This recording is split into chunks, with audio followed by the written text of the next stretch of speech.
In today's video, I'm going to teach you how to enable the Construction Industry Scheme, or CIS, for contractors using Xero. This will be a straightforward process, so whether you're setting it up for the first time or need a refresher, you're in the right place.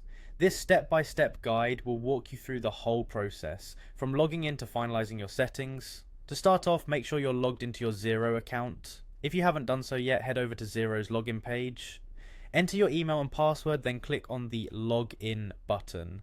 Once logged in, you'll find yourself on the Xero dashboard. From here, navigate to the top menu and click on Accounting.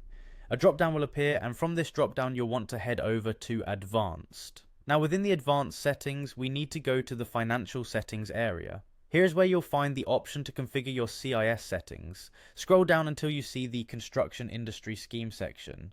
It is crucial here to ensure that you've checked the box indicating you are a registered contractor. After that, you'll need to input some specific information, starting with your unique taxpayer reference, or UTR. This is typically a 10-digit number that's provided by HMRC. Following the UTR, you'll also need to input your accounts office reference and your employer's PAYE reference. Both of these pieces of information should be readily available from your tax documents or correspondence from HMRC. Once these details are filled, don't forget to click the Save button at the bottom of the page to ensure all your settings are applied. With CIS now set up in your financial settings, our next steps will involve setting up your contacts. Start by heading over to the Contacts section, which you can find in the main menu. Once there, click on Suppliers. You'll want to create a new contact for each contractor under the CIS. To do this, click on New Contact, fill in the supplier contact details as completely as possible.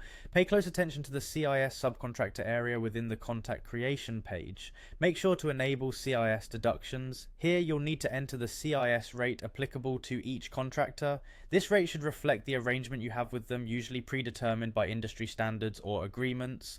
You'll also need to select the organization type, and once again enter the contractor's UTR. If applicable, input their company registration number, double check all information for accuracy. Once everything looks good, click Save and Close to finalize this setup. And there you have it, you've successfully enabled CIS for contractors in Xero. By following these steps, you can ensure compliance with the necessary fiscal responsibilities while managing your contractor relationships effortlessly. Thank you for watching, and don't hesitate to revisit this guide if you need any clarification in the future.